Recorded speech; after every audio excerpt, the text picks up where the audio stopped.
Commanding Officer, Commander Thad Tasso. It is my honor to welcome you to the decommissioning ceremony of USS Huè City. I'm Lieutenant Adam Soper, your Master of Ceremonies.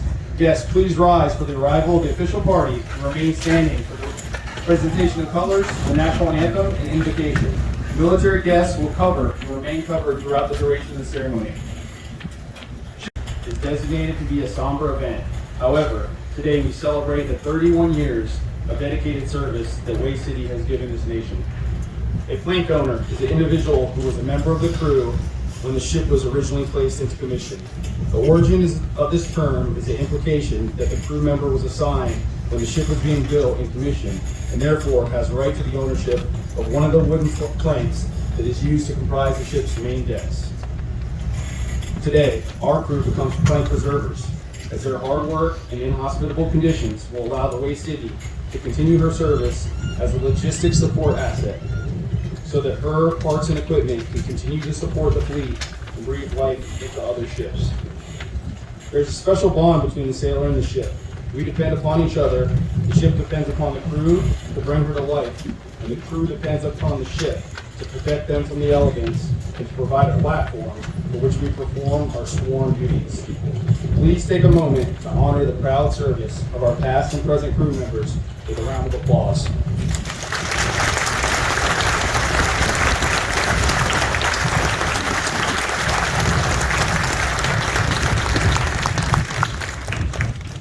Ladies and gentlemen, the commanding officer of USS Huè City, Commander Thad Tasso.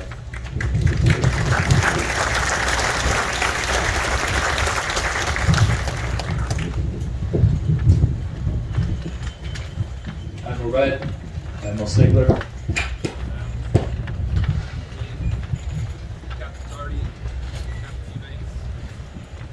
commanding officers, distinguished guests, friends and family, plank owners, and Golden Dragons past and present.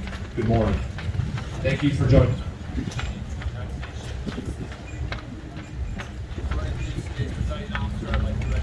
Special guests. Thank you to the several members of our maintenance and namesake team with us today.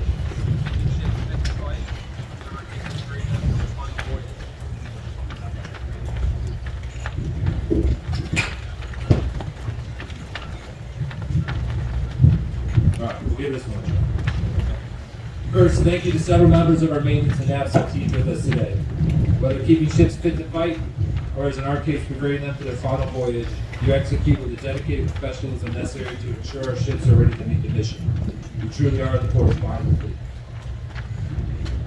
We are very grateful for the several members of the commissioning crew who could be here with us on this occasion. Will the plank owners please stand?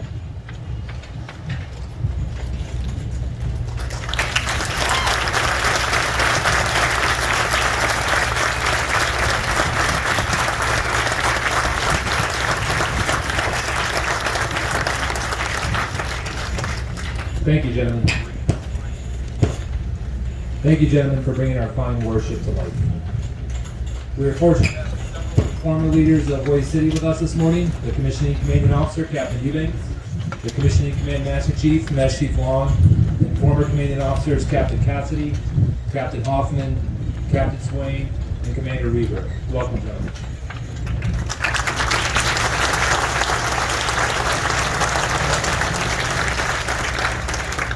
We are privileged to have several members of the United States Naval Academy class of 1966 in attendance. Your support for and recognition of Huè City sailors over the last 30 years has been outstanding. On behalf of the entire Golden Dragon team, thank you, and we are very glad you could join us today.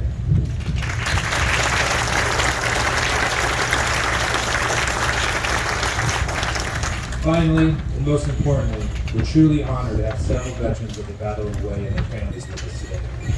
Gentlemen, please stand or raise your hand.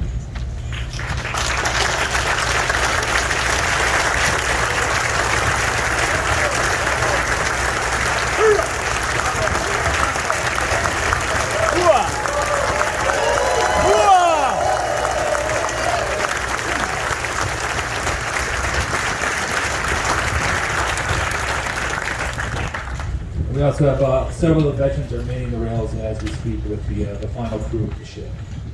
Thank you for being here. And please know that we are all fully aware that nothing we say here can ever do justice to what you did there. Thank you. I would also like to acknowledge our late ship sponsor, Mrs. Joanne Cheatham, wife of the late General Ernest Cheatham, and our late matron of honor, Mrs. Janet Shipley, and late maid of honor, Mrs. Cynthia Taylor Cheatham. I believe they would be proud of all their ship has accomplished.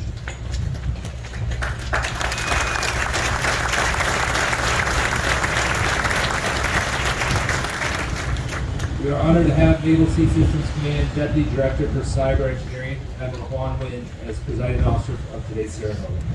A native of Hue, Vietnam, Admiral Nguyen is a 1981 graduate of Oklahoma State University and received his commission through the Reserve Engineering Duty Officer Program in 1993. His operational tours include Test Officer and Detachment Officer in charge of the Ship Repair Facility Yokosuka, Executive Officer and Chief Engineer of the Joint Counter Radio Controlled Improvised Explosive Device Electronic Warfare, or CREW, Field Office in Camp Victory, Iraq. He supported Combined Forces Command Afghanistan as crew engineer. His staff tours include multiple assignments at Naval Sea Systems Command, and he also served as Reserve Component Engineering Duty Officer and Community Manager. His reserve assignments include tours at Naval Sea Systems Command, Pacific Fleet, and the Office of Naval Research. He is the first Vietnamese-born U.S. Navy officer to achieve flag rank. Ladies and gentlemen, Admiral Nguyen.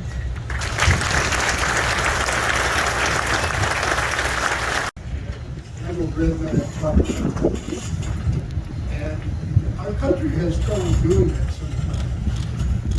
We in the military do what they tell us to do. And then after we've done it, they want to lambaste us for it sometimes. I don't know. But I want to go back to the beginning of the ship. Jim Webb, USS Huè City. I somehow screened for Major Command in the Surface Warfare Command. And my detailer called me down to his office and he said, "What would you like to do?" I said, "The last thing I want to do is commission another ship." I have commissioned two, and I got to tell you, when you go to sea with a crew that's been, 2/3 of that crew has never been to sea before. Oh boy. And it is tough business for the people that are training them at their positions and gaining confidence in them. So he said, "Well, all the cruisers are spoken for that are in commission."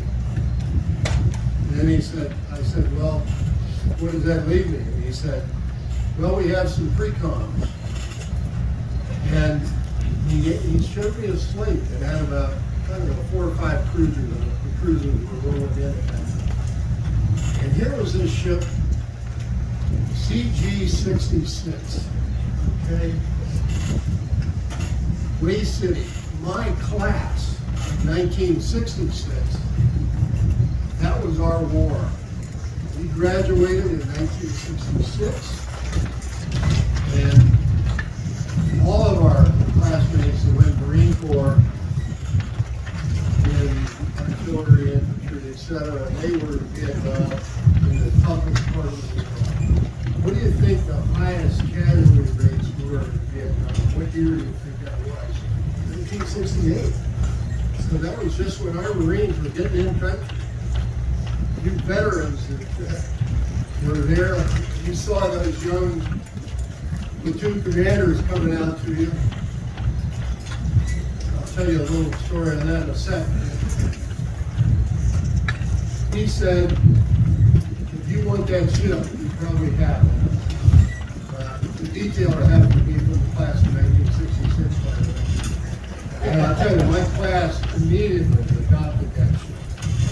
We have supported Huè City for 30 years, over 30 years, of leadership awards and literally following you and encouraging you along the way. It's been a great experience to have gone into the beginning of that. But the first job I got was, I need a crest. They're having a christening ceremony down at Pascagoula, and we need the crest. Well, how do we do that? They said, "Okay, you have an appointment with the military people that do that sort of thing." Next thing I know, I find myself across the desk from a lady with a sketch pad. And she said, tell me about Huè City. Well, what little I knew about it, I learned from a guy named Ernie Cheatham. And besides Ernie Cheatham, I called Jim Webb up. He spoke with me briefly and told me why he had named the ship. And I'm, to this day, I'm thankful that he was the second half for his 10 bucks to do that.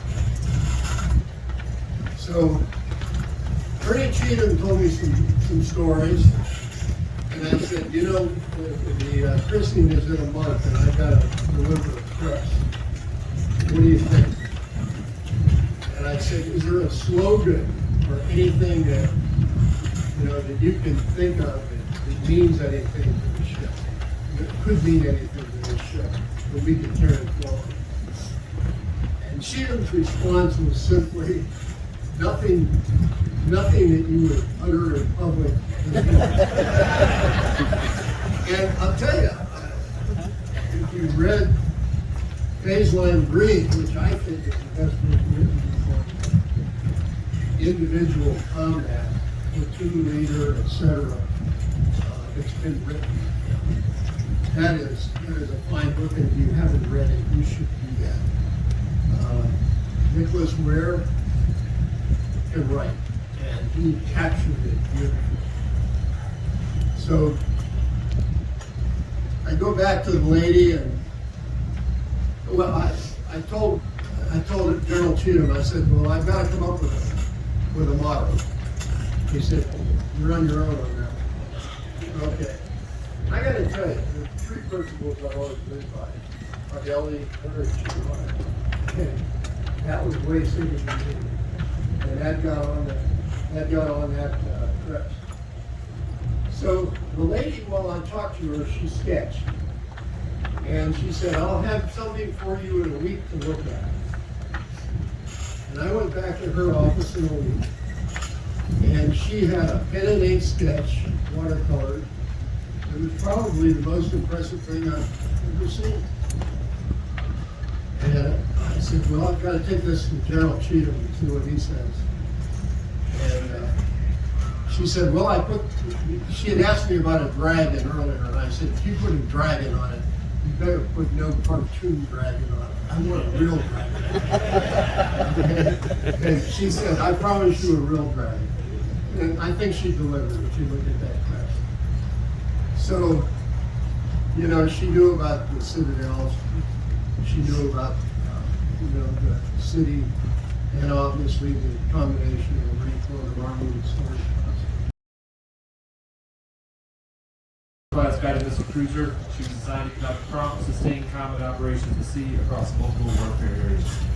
A lethal platform in defense of a carrier strike group or the execution of offensive strikes. She was built to protect the peace, but if necessary, she was ready to fight and win the war. She has a distinct place in our Navy as the only ship named in honor of the Battle of the Vietnam War. The bravery, devotion, and sacrifice demonstrated by the soldiers, sailors, airmen, and Marines who fought so valiantly in the Battle of Huè is ingrained in our motto: fidelity, courage, honor.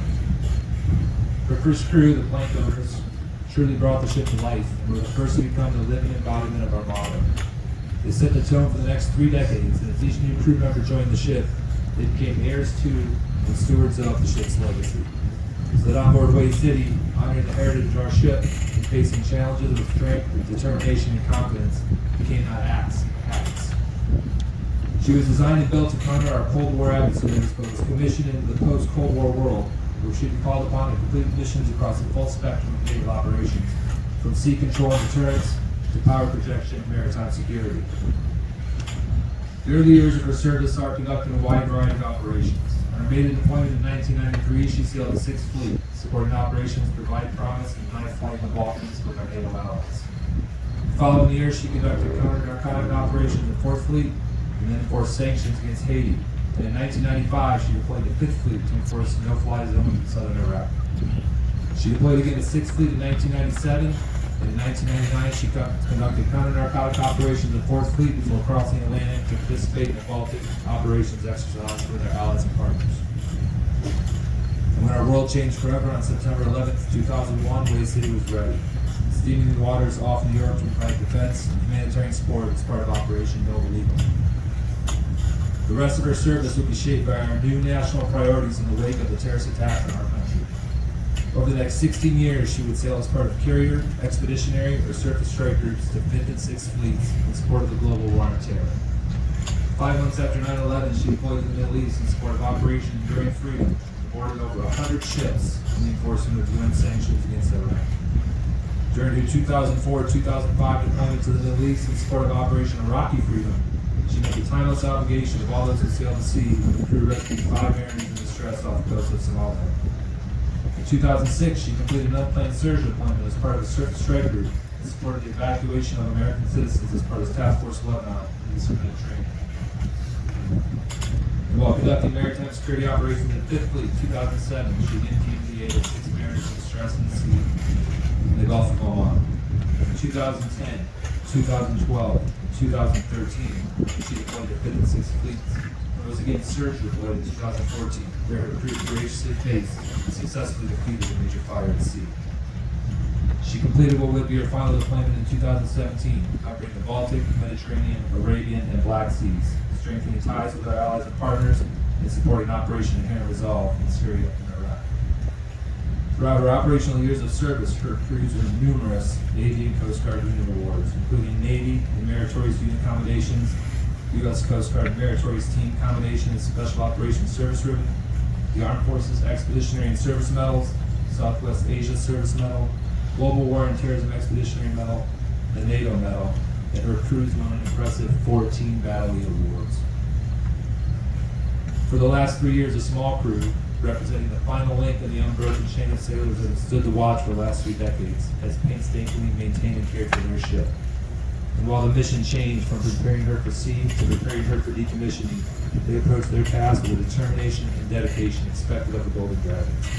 Their efforts ensured Huè City will continue to serve the fleet in the years to come by providing parts equipment to keep the surface force mission ready. And while this history is only a broad accounting of Huè City's service, behind each deployment, each port visit, each underway, and even each average day on the ship are stories and events too numerous to recount. They are the sea stories and tales that former shipmates talk about when they come together on days like today. They are the memories of the triumphs and the losses and the difficulties overcome by working together. These shared experiences and challenges will turn a collection of sailors into a crew and forge a lifelong bond between the crew and their ship, their home away from home.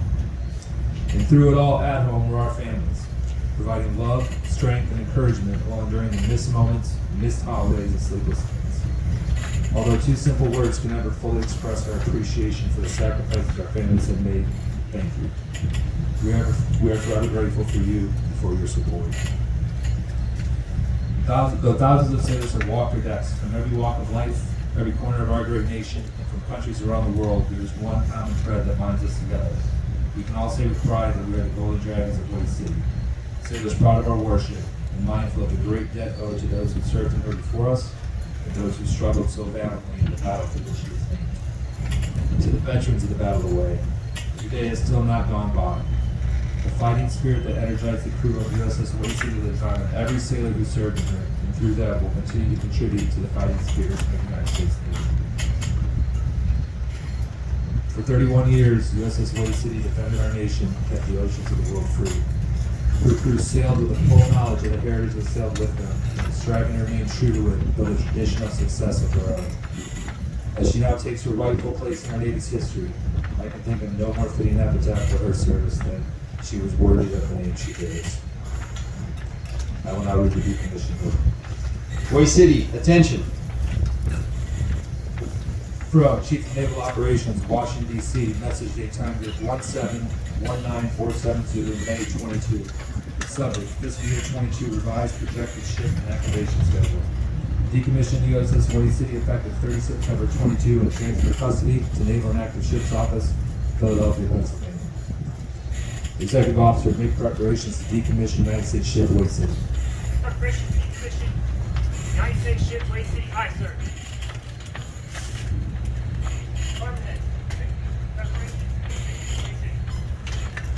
Firing keys have been removed. Radar systems are de-energized and the network is secure. starboard is ready to decommission the ship, sir. Aye. The luggage gun has been cleared and stored. All ordnance has been offloaded. Weapons department is ready to decommission the ship, sir. Running lights have been extinguished. All charts have been struck, and the deck log is ready to be secured. Operations department is ready to decommission the ship, sir. Very well. All engines are secured. All valves are closed. All fuel has been offloaded. All logs have been closed out. Engineering department is ready to decommission the ship, sir. Very well. Stores have been offloaded and the galley is secure. Supply department is ready to decommission the ship, sir. Very well.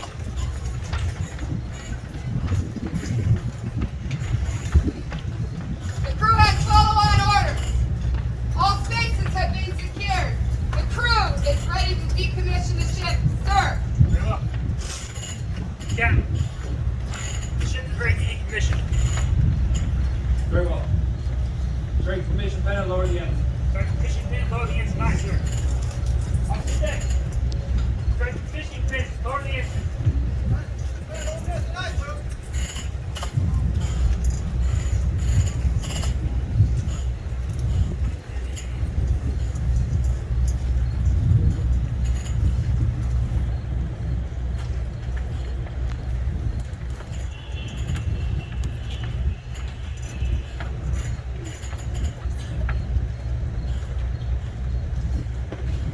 The officer had to be in physical possession of his or her commissioning document.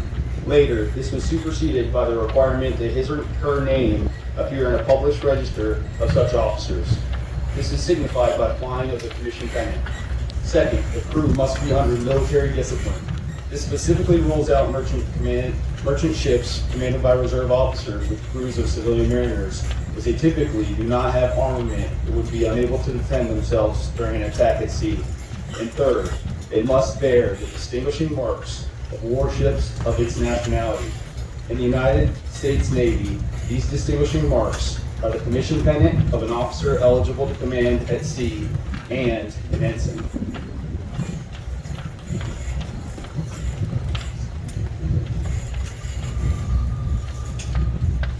Petty Officer Day will now present the Navy Jack to Rear Admiral Wynn.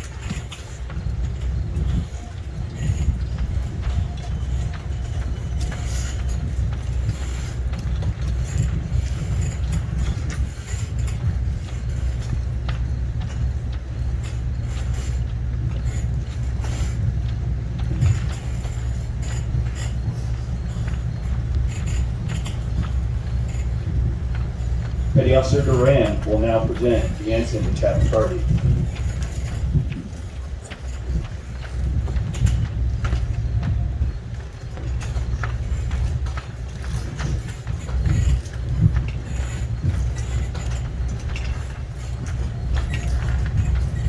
A commissioning pennant is a long streamer of some versions of national colors of the Navy that flies it. The American pennant is blue at the hoist bearing 7 white stars. The rest of the pennant consists of single longitudinal stripes of red and white. The pennant is flown at all times as long as the ship is in commission status. Following naval tradition and custom, Senior Chief Black will now present the final commission pennant flown on USS Huè City to the commanding officer.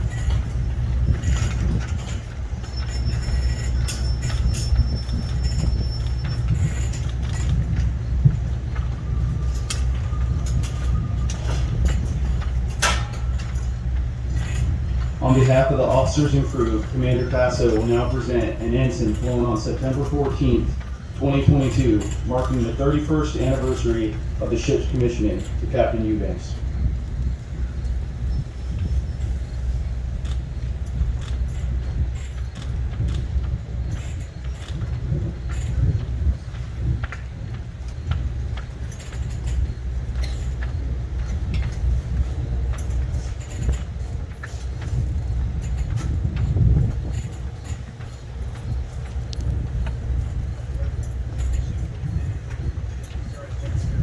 Very well, Captain. Secure the watch. Thank you, officer. Secure the watch and disembark the crew. Secure the watch, disembark the crew. Aye, sir. Off the deck. Secure the watch, disembark the crew.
Ladies and gentlemen, please rise for the benediction and remain standing for the departure of the official party.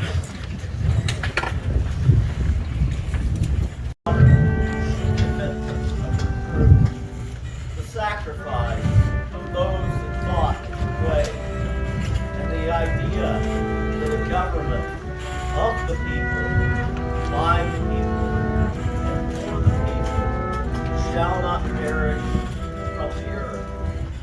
As you go from this place, always remember that God loves you, that God is not mad at you, and God will never leave you or forsake you. Go in peace, love one another, and serve our country in all you do. Amen.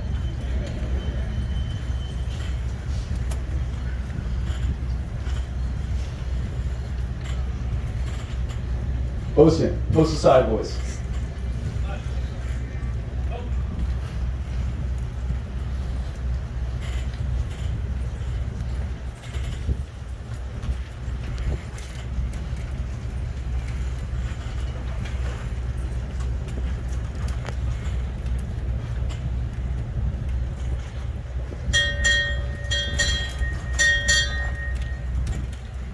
Deputy Commander for Cyber Engineering, departing.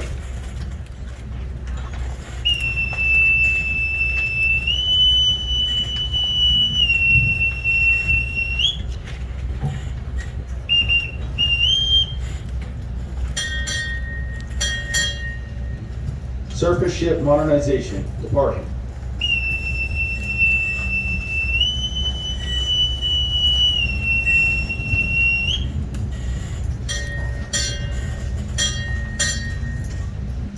Captain, United States Navy, retired, departing.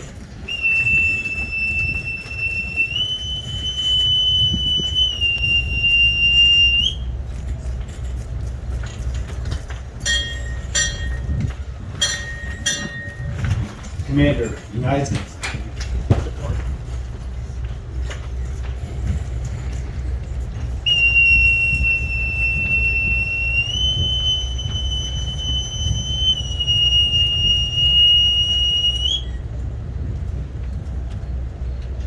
Ladies and gentlemen, this concludes the decommissioning of USS Huè City. Thank you for joining us in honoring the 31 years of service to this fine Navy warship.